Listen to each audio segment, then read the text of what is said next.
Have you ever had the goal of developing a new habit, only to find yourself not doing it at all a week later? I know I have. Why is it so hard to form good habits? Why is it so difficult to make consistent change? Why do we have the best intentions to become better, and yet we see so little progress? Is there a framework that we can follow to make good habits stick once and for all? Hey friends, welcome back to the channel. If you're new here, I'm Dan. In this channel, we talk about how to be more productive in order to lead a happier life. So please consider subscribing to it so you get more of that type of content. So why are habits so important? Because habits are automatic behaviors, and so they help you achieve your goals as quickly and efficiently as possible. The more routines you have in your life, the easier it will be to make unexpected decisions and cope with new challenges. And apart from helping you achieve goals, habits also give you stability and security. So how can you build better habits? In this video, we're going to distill the lessons from the best book on building habits, Atomic Habits by James Clear. This book covers a 4-step framework that we can use to easily develop good habits. And the best news, it's all based on scientific research. So understanding how to build new habits and how your current ones work is essential for making progress in your life, health, productivity, and life in general. In other words, habits are the compound interest of self-improvement. And it all starts by understanding the habit loop.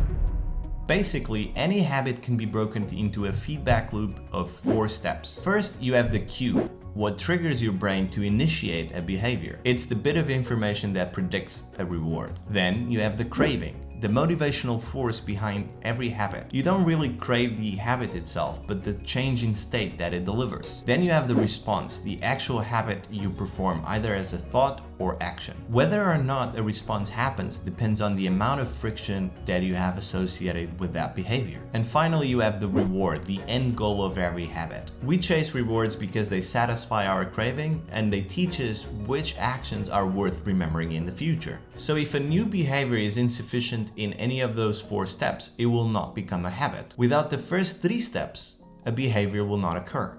And without the last step, a behavior won't be repeated. And it turns out you can use the habit loop to your advantage. We can use the cue, craving, response, reward system to our advantage, making it work for us rather than against us. And James calls this the 4 laws of behavior change. The first one is to make it obvious. So in this step, you're focused on the cue. And the truth is, you don't need to be aware of the cue for a habit to begin. With enough practice, your brain will start to pick up the cues and do the habits automatically. And that's why the first step starts with awareness. You need to be aware of your habits before you can change them. To do this, you can create something called a habit scorecard, which is a simple exercise to become aware of your current habits. Here's how it works. First, you're gonna make a list of your daily habits. Then, for each habit, you're gonna ask yourself, is this a good, bad, or neutral habit? If it's a good habit, you're gonna write a plus. If it's a bad habit, you're gonna write a minus. And if it's a neutral habit, you're gonna go with the equal sign. And this is a very quick exercise that you can use to determine which habits are working for you and which habits are working against you. And if you're having trouble determining if a particular habit is good or bad for you, then just simply ask yourself, does this behavior help me become the type of person that I wish to be? Habits that reinforce your desired identity are usually good, and habits that conflict with your desired identity are usually bad. So that's the first step, to become more aware of your current daily habits. The next thing you want to do to make good habits obvious is to introduce cues to your environment and your life. And the 2 most common cues that can trigger a new habit are time and location. So for example, for me, this could mean at 10 a.m. I'm gonna record this video on Atomic Habits at my desk. To pair a new habit with a specific time and location, you can use a device called an implementation intention. And you can decide this very easily by saying, I will, and then you insert your desired behavior, at, choose your time, in, and this is your location.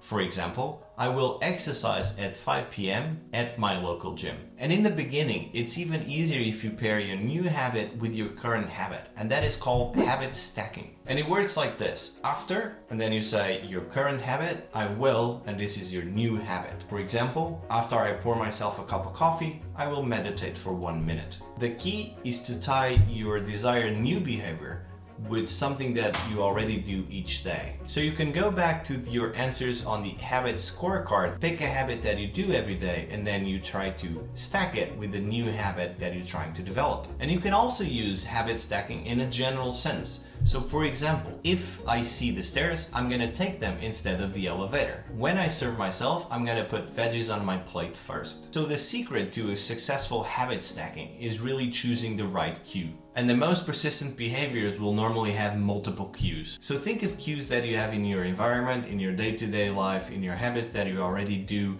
that you can use and pair or stack with new habits to make them easier to develop. So those are some of the strategies that you can use to make your habits obvious. Now let's go into the second law of behavior change to make it attractive. This step is all about trying to make your habit irresistible. And here's why. The more attractive an opportunity is, the more likely it will become habit forming. Habits are a dopamine-driven feedback loop. So every behavior that is habit forming, whether it's browsing social media or eating junk food, is associated with higher levels of dopamine. And dopamine is released when you experience pleasure, but also when you anticipate pleasure. In other words, it's the anticipation of the reward, not the fulfillment of it, that gets you to take action. And an easy strategy that you can use to make a habit irresistible is called temptation building. And this basically means pairing an action that you want to do with an action that you need to do. For example, if you love podcasts and you want to start running, you can say, I will only listen to my favorite podcasts while I am running. Or if you have a favorite playlist that you like to listen to but want to start eating more vegetables, you can say, I will only listen to my favorite music if I'm eating my vegetables. So here's how to start your temptation building strategy. Grab a piece of paper and draw a line right up the middle of the page. In the first column on the left, you're going to write all the temptations and all the pleasures that you want to do. And on the right side, you're going to write all the things that you need to do. And now try to find activities that pair really well. So the ones on the left that you need to do with the ones on the left that you want to do. And you can level up this strategy by combining it with the habit stacking that we talked previously. After current habit, I will the habit you need. And after the habit you need, I will the habit you want. For example, you want to check Facebook, but you also need to exercise more. Combining habit stacking with temptation building, it would look something like this. After I pull my phone, I will do 10 burpees. And after I do the 10 burpees, I will check Facebook, which is the habit you want. And this is kind of a way of cheating your brain by giving it a reward only after you've done the habit that you want to form. And by making that habit more attractive, it will be easy to develop that good habit. So that's it for the second law to make it attractive. And that leads us to the third fundamental law of behavior change to make it easy. This step is more about walking slowly but never backward. So you want to make sure that you develop the habit of taking action on your habits. And so often we are concerned what's the best way to do something that we forget that the most important thing is to actually do it. And in the book, James Clear talks about this with the concepts of motion and action. So motion is preparing and planning to do something, whereas action is doing that thing. So for example, outlining 20 or 30 new ideas for articles, this is planning to write. This is emotion. But once you sit down and you write, that is the action. So motion is very important, but it doesn't produce a result. And action, on the other hand, is the type of behavior that will deliver an outcome. And that's why the most effective form of learning is practice and not planning. So you want to focus on taking actions rather than being in motion. And to do that, you need to make your habits as easy as possible so that you'll do them even when you don't feel like it. You know, as human beings, we tend to gravitate to the things that have the least effort. We prefer the option that requires the least amount of work. We're just wired that way.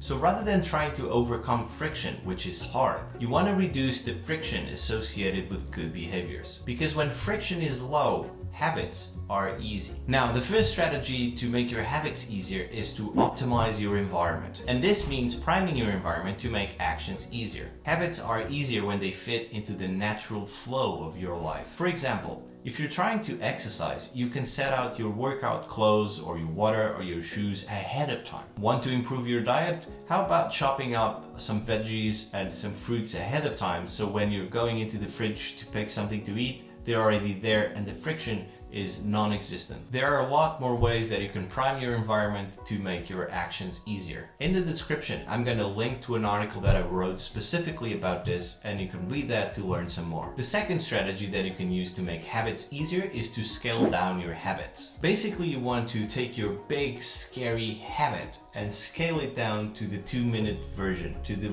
version that has the least amount of friction to get started. For example, you want to read before bed each night, and you can scale that habit down into read just 1 page. Or maybe you're trying to do some more yoga and you're shooting for a 30-minute workout. So you can scale down that habit to just take your yoga mat. The idea here is to make habits as easy as possible to start. The actions that follow your new habit, those can be quite challenging, but the first 2 minutes of any habit should be easy. What you want to find is a gateway habit, as James Clear calls it. And you can do this for any habit that you're trying to do. So for example, let's say you want to try to run a marathon. That's a big habit, that's a big goal, right? So how can you scale that down into the easiest version of that habit? So you start with running a marathon, which is obviously very hard. Now, you're gonna scale that down to, say, running a 5K, which is still pretty hard. So you try to scale that down a little bit more. And you could say something like, I'm gonna focus on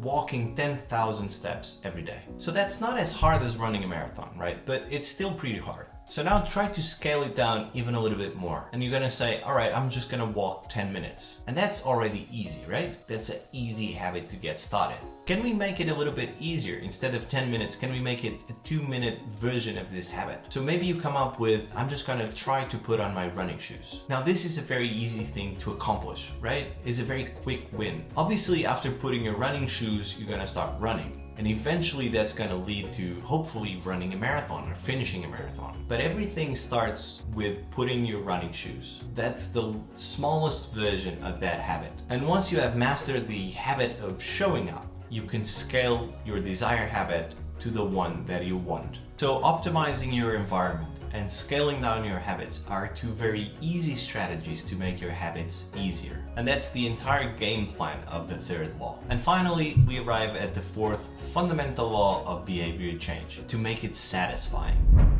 So like I said before, a behavior is repeated when the experience is satisfying. For habits to stick, you need to feel immediately successful, even if it's in a small way. So the cardinal rule of behavior change is what is immediately rewarded is repeated. In other words, you want to add a little bit of immediate pleasure to the habits that are good for you in the long run. But the problem with selecting rewards without thinking a little bit about it is that the rewards that you give yourself often conflict with the new habit that you're trying to form. For example, rewarding exercise with ice cream is conflicting. So perhaps you could reward yourself with a massage instead. And this is both a luxury and a vote towards taking care of your body. And if you use this kind of artificial rewards, eventually intrinsic rewards kick in. Basically, you do it because it's who you are. Your identity sustains the habit. Now, one of the most satisfying feelings is the feeling of making progress. So how can you create a system that you feel that kind of progress when you're trying to create new habits?